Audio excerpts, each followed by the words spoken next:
তিল তরকারি রান্না করতে হলে অনেক পরিশ্রম করতে হয়, তাহলে তিল তরকারি খাওয়া যায় রান্না করি নিজের মন মতন করে। তা আসলে তিল তরকারি প্রচুর সময় লাগে হইতে। আসসালামু আলাইকুম বন্ধুরা, কেমন আছেন? আশা করি আলহামদুলিল্লাহ সবাই ভালো আছেন। তো আজ আমি রান্না করবো তিল তরকারি। তার জন্য সাথে নিয়েছি কাঁঠালের দানা দিব তিল তরকারিতে। তো ছিলে তারপরে এখন আমি সিদ্ধ বসিয়ে দিয়েছি। তো এখন আমার প্রায় সিদ্ধ হয়ে গেছে। তো এখন আমি নামিয়ে নিব, নামিয়ে তারপরে ছিলকাগুলো বাইছা নেব, বাইছে তারপর সাথে দিয়ে দিব। এখন আমি তিল তরকারি বসাবো। তার জন্য প্রথমে হলুদ মরিচ, তারপর লবণ, পানি দিয়ে ভালো করে তারপরে সাথে জালটা নিব। তিল তরকারি প্রথমেই জাল দিতে হয়, জাল দেওয়ার পরে কিছুক্ষণ রান্না করে নেওয়ার পরে তারপরে তেল দিয়ে পেঁয়াজ দিয়ে বাগার দিতে হয়। তো এখন আমি সাথে যে আমের হোলি দিয়ে দিছি, যে আমরা কেটে শুকেছি ওইগুলা দিয়ে দিছি। টক না হলে তিল তরকারি ভালো হয় না।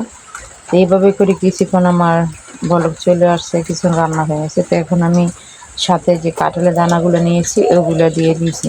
তো সাথে আমি দিব চিংড়ি মাছ, গুঁড়া চিংড়ি মাছ ছোটোগুলা। তো এগুলো জাল দিয়ে তারপরে একসাথে করে দিয়ে দিয়েছি। এভাবে করে অনবরত নেড়ে চেড়ে এখন চিকন রান্না করে নিব। তো এখন আমার প্রায় এগুলা জাল দেওয়া হয়ে গেছে। তো এখন আমি বাগার দিব। তার জন্য কড়াইতে তেল, পেঁয়াজ, তেজপাতা দিয়ে দিয়েছি, দিয়ে ভালো করে ভেজে নিব। বাদামি কালার করার পরে সাথে আমি তিলগুলো দিয়ে দিব। তো এখন আমি দিয়ে দিয়েছি। তো এভাবে করে এখন আমি ভালো করে রান্না করে নিব।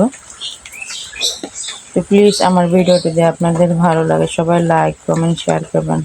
আপনাদের সাপোর্টে ভালোবাসা এগিয়ে যেতে চাই। তো সাথে আমি জিরা দিয়ে দিয়েছি। এভাবে করে আবারও কিছুক্ষণ আমি রান্না করে নেব। তো এখন আমার প্রায় তিল তরকারি রান্না হয়ে আসছে। এই তিল তরকারি সব শুকনো শুকনো হইতে তিলের ভিতরে কোনো পানি থাকতে পারবে না। এটা যত জাল হবে তত স্বাদ হয়। এটা জাল দিয়ে যে আমি এইভাবে করে নিয়েছি, শুকনো করে নিয়েছি। তো সাথে আমি করেছি করলা ভাজি, আলু দিয়ে করলা দিয়ে ভাজি করেছি।